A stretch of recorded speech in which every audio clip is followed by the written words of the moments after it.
Good evening, everybody. This is Cinnamon Noir, and welcome back to Deltarune, Chapter 2.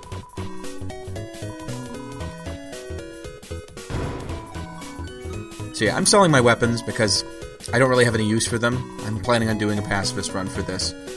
Really, I feel like with Toby Fox games, there's not much of a point in doing anything else. People like to see everything the game has to offer, but really, he doesn't give you a lot of great stuff when you decide to test him out and, you know, be violent. You get the feeling it's not the way he wants you to play the game. Besides, if you do that, you don't get to see amazing side characters like these guys. So yeah, I want to know about the Queen. And what they say is that she actually, for a long time, was just kind of an ordinary person. And then the Dark Fountain came along, and it sort of changed her. It made her a megalomaniac.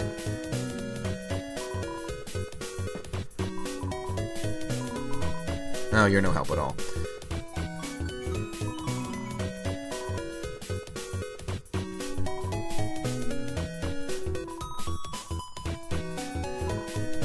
So they talk about a mysterious client, which I'm a little curious about. I don't know who that could possibly be. I think a little later we might get an idea. But for now, let's just move on.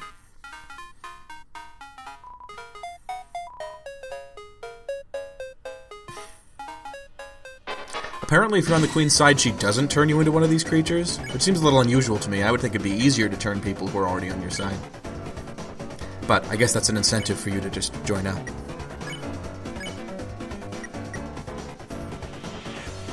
So yeah, we're starting to use this special S ability and R ability. And what this means, basically, this is an alternative way of getting characters into a state where you can have mercy on them. So, I think Toby Fox might have realized in Chapter 1 that getting enemies to be tired, or getting them to be in a position where you can have mercy on them is a little bit difficult, since you have to do very specific things. So, with these different abilities that they have instead of magic, it allows you to sort of circumvent that. I end up using it more often than I'd like to admit, actually. Because this game can be hard, man.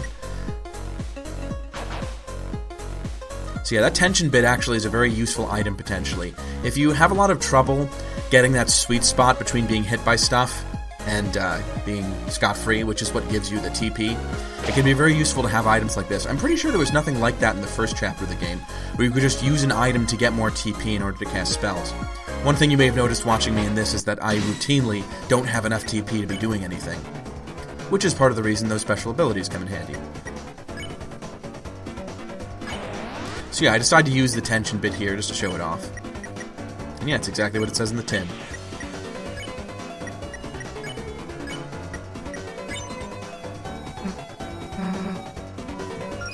One thing that I do find a little disappointing is that the S ability is always the same thing. Or at least it was all the times I used it. Susie just tells the enemy to stick it to the man. Which, you know, very characteristic of her, I appreciate it. But at the same time, it's sort of an NPC quality. I always thought this game had more creativity than that. I would say that this is a very ambitious second chapter to what was already a pretty ambitious first chapter. It is possible at this point that Toby Fox is just biting off more than he can chew. Although from what I'm given to understand, he is finally starting to hire more people, which is definitely, I think, the way to go. He can afford it. Well, who is this now? Suppose that must just be an ordinary guy. He's wearing a hat, which means he's not suspicious. So this is an interesting little room. You'd think these arrows that these people are shooting are your problem, but actually the problem is that they're shooting at these pictures of bombs, and every time they hit one, it shoots bombs at you. Not to mention the fact that if they shoot that little eco-looking guy, then he will come after you, and that causes a fair bit of damage. You might have guessed that the way that you get out of this room is getting them to shoot the key, which opens the door. Whoops.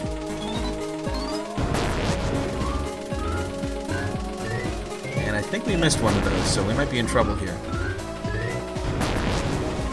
That is, if this is anything like the last puzzle.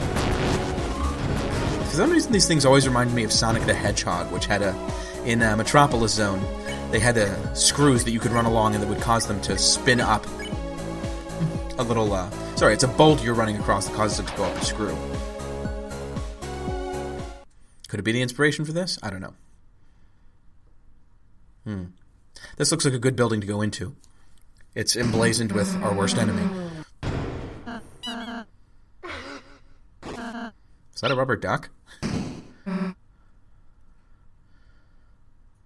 So yes, like all great RPGs, Deltarune does have a section where you ride vehicles down a long racing section. It's like Chrono Trigger. Whoops. She probably wasn't planning for us to be moving while this was happening.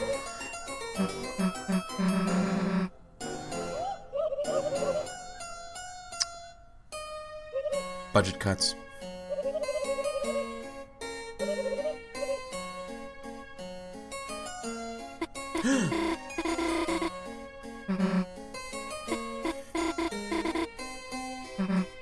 Well, this is awkward. Actually, pretty much everything that happens between Susie and Noelle is awkward, so if this is a little uncomfortable for you, brace yourself. It will get much worse.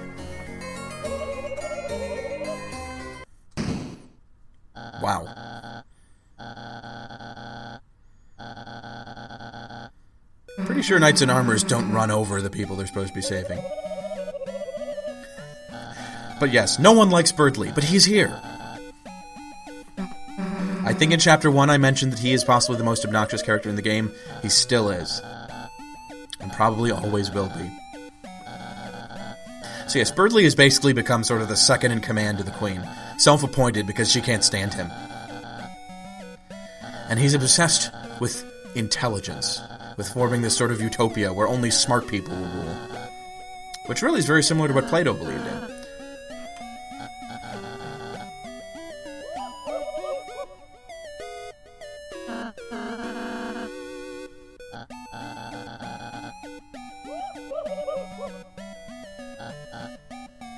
Actually.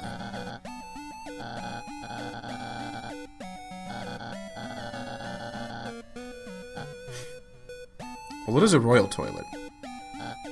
Having had to scrub other toilets in my life, I definitely would appreciate the chance to scrub a better class of toilet. But no. Surely it's better to rule in hell than to clean toilets in heaven. So we're just gonna destroy Birdley here. I always thought that this thing of ramming into his car here is a little strange because other mechanics that work like this require some level of skill, whereas this is just automatic. But here I think the focus is on Birdley's dialogue and also on avoiding his attacks, which is a little more difficult. So of course, one of his attacks is to fire a bunch of papers at you, all of which have been graded with A+, because Birdley is a grade A student. Or is he? We're finding that out later. I love this attack. This is a very interesting little attack he has going here. What really catches you off guard isn't the paper airplanes that move in a straight line, but the little ones that they leave in its wake, which I didn't even observe at first until I started to realize that they were hitting me. This attack is pretty simple.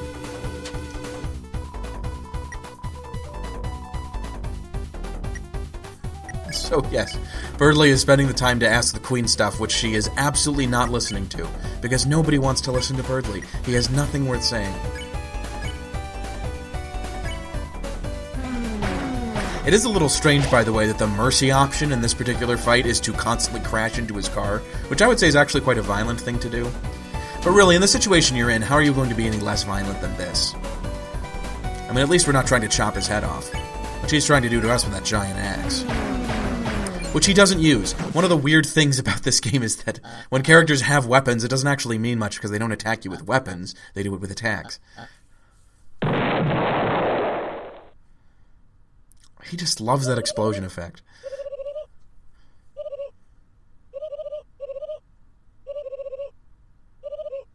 Oh dear. Someone didn't learn how to play Roller Coaster Tycoon very well. So yes, this is bad. Fortunately, however, we land in garbage. The softest material on Earth.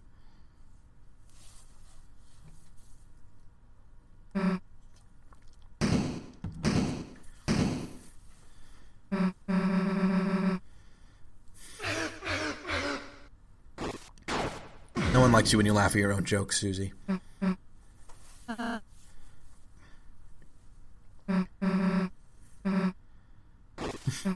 Tis but a scratch.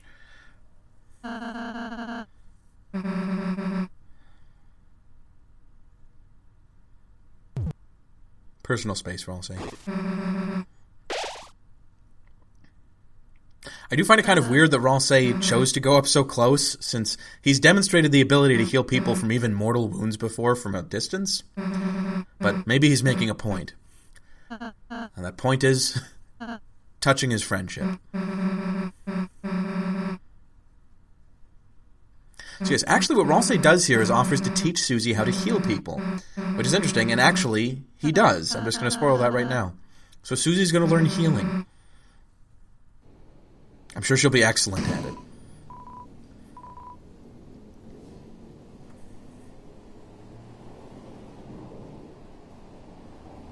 You'll notice that all of the little piles of trash here have a curiously digital appearance to them. They're all blocky and pixely. And they're shaped exactly like that eggplant, which the game will point out is actually shaped like a bag of garbage. Sort of a chicken and egg thing.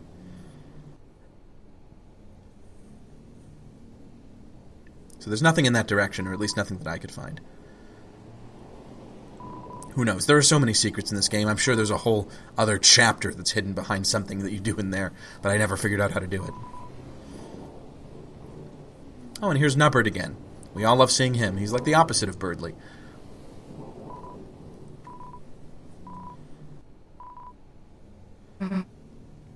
I get the feeling that Trashy is kind of like what Clippy would be if he had represented the recycle bin instead of Microsoft Word.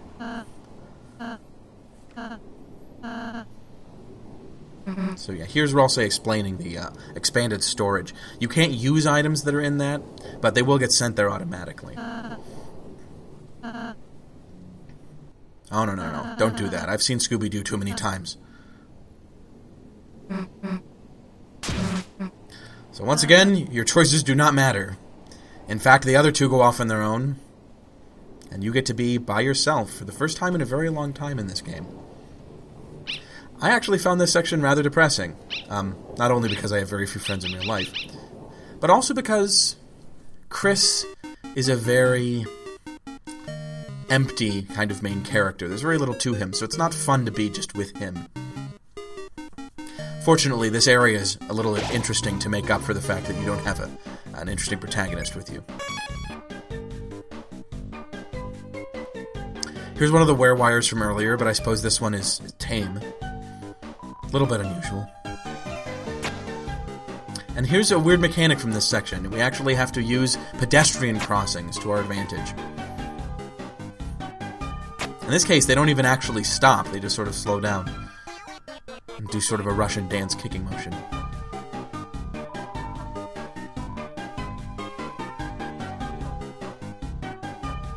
So yes, this is the city. It's the second major area, I would say... I would say it's second of three major areas that's in the game. And there's actually going to be a lot of plot happening in this area. But the enemies are not so interesting. I'm not a big fan of these ones. These are essentially personified pop-up ads. Which I have no idea why anyone would think these are good.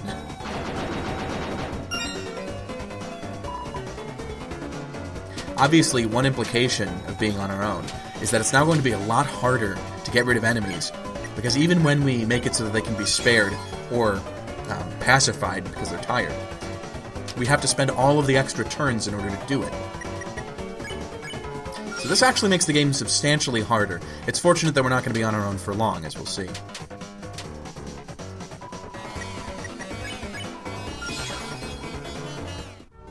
Yeah, and so oddly enough, if you actually get these guys to spawn one of them in the battle, one battle alone is enough to make them recruitable. Not true of many enemies in this game. In fact, I'm going to do another little spoiler here. I don't actually manage to save all of the enemies in the game.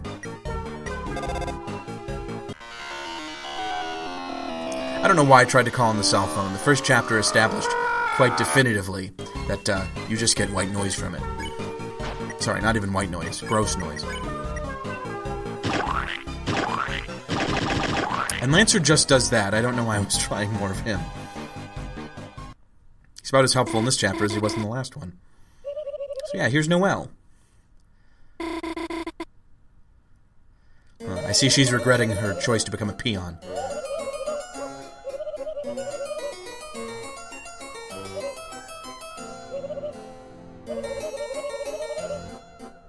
That's right. We're not so different, you and I. A truce.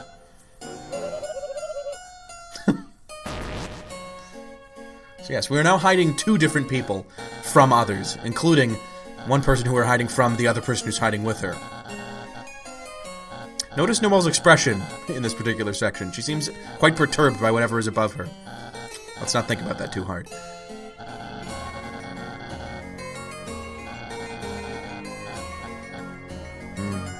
Yes, that title music often is inappropriately good. It appears we must form a truce. Now we have truces with everybody.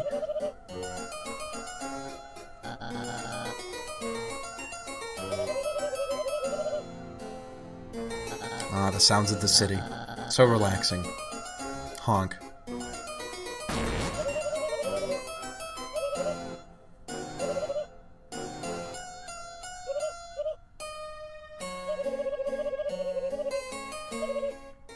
There's nothing wrong with him, he's just annoying.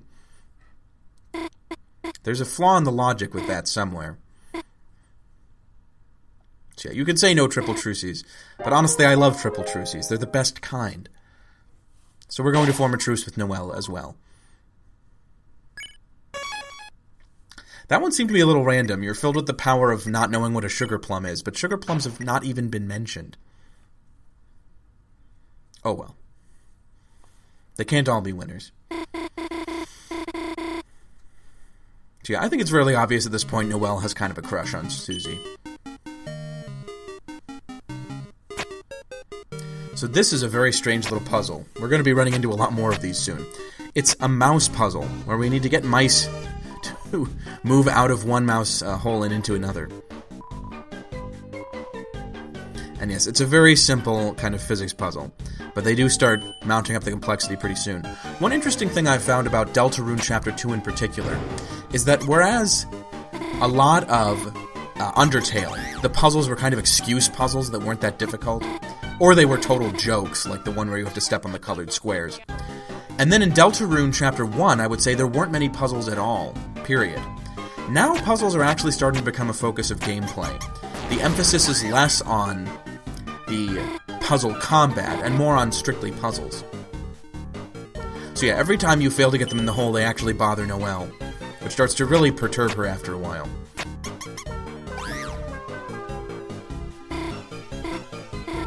I didn't think deer were that scared of mice, but apparently this is a thing. So yeah, I am having a little trouble at first figuring out exactly how this works, but I do eventually get it. I think part of the problem is that I'm used to there being sort of tiles, where when they go over the tile, they move in the direction that's indicated, whereas this is a block, so it's actually when they're at the block before that one that they change direction. So Noelle has no idea what to do in a battle. She's even more at sea than Chris and Susie were when they started. So you actually have to get the enemy to help you explain it to her. Because, of course, this is a Toby Fox game. Everyone is friendly.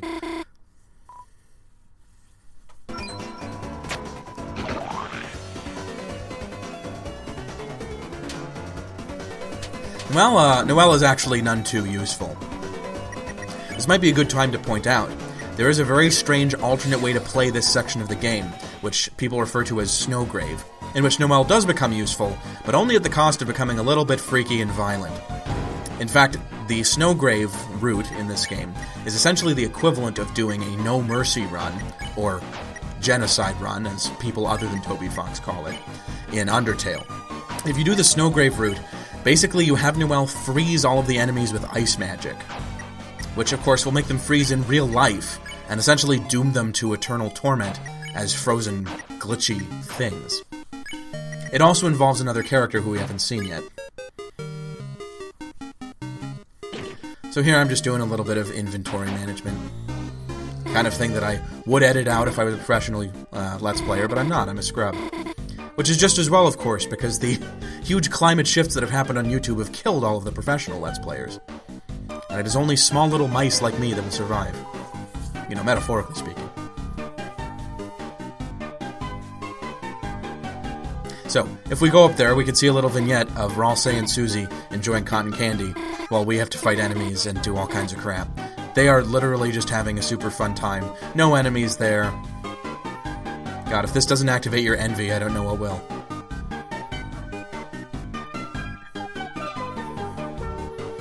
So, here's more cars. These are actually very simple puzzles. They do a few... Toby Fox does a few clever things with them, but I will say overall, I was not a fan of these traffic puzzles. They're a little too simplistic. And also really irritating, this one in particular. This is actually essentially a disguised form of a slot machine style puzzle, because you have to stop all three of these rotating cylinders on exactly the right point. And I've always hated those. I don't really like slot machine stuff. One lucky thing here, though, is that when you get hit, you will be transported to the side of the road you're closest to, which means if you get hit on the far end, you'll go to the other end. Strictly speaking, that means you don't need to correctly solve the puzzle, which I'm definitely all for. Oh no.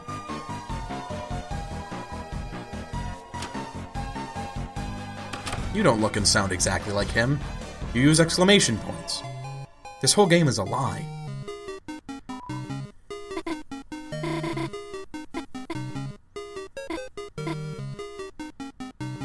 So yes, you can crush Noelle's dreams, or you can insinuate yourself into her dreams, which I think is the real goal here, right?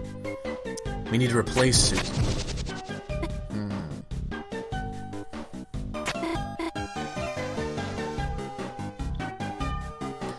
So yes, Noelle starts teaching us very basic puzzle-solving mechanics. But you know, it's a bonding experience. One thing the game doesn't explicitly tell you right off the bat is that Chris and Noelle are actually childhood friends, which is not true of Noelle and Susie. Probably one reason why Noelle is so obsessed with Susie is that she's mysterious. Whereas Chris is like an old familiar companion to her, and honestly she kind of takes him for granted.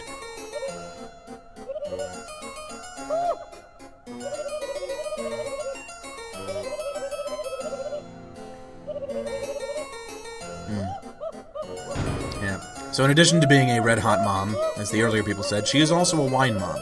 Only instead of wine, battery acid. Because she's a computer.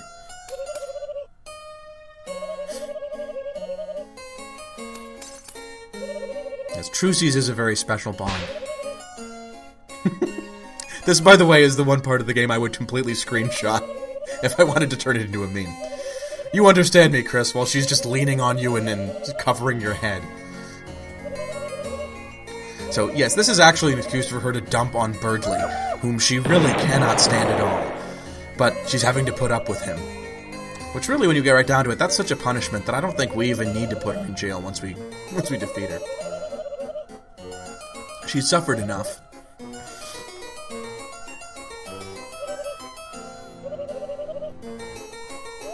Is that bad? Well, you know, I think you are bad, and that's good. And you'll never be good, and that ain't bad. Speaking of the internet. Oh, the game. It was fun. You know, I think that game was the best bonding experience I've had with anybody in this game, hero or villain. So let's play that great game.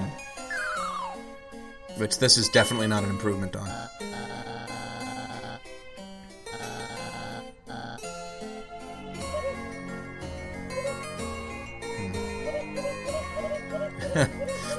Speechless. As I'm sure is everyone else.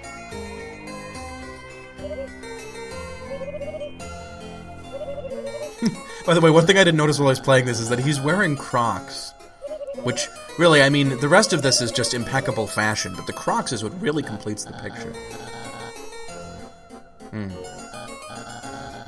Yes, apparently what Birdley really wants is this buff bod that he's constructed out of gold. That's more important than being smart. Although, he does want us to remind us that he's smart by having IQ written on his underwear.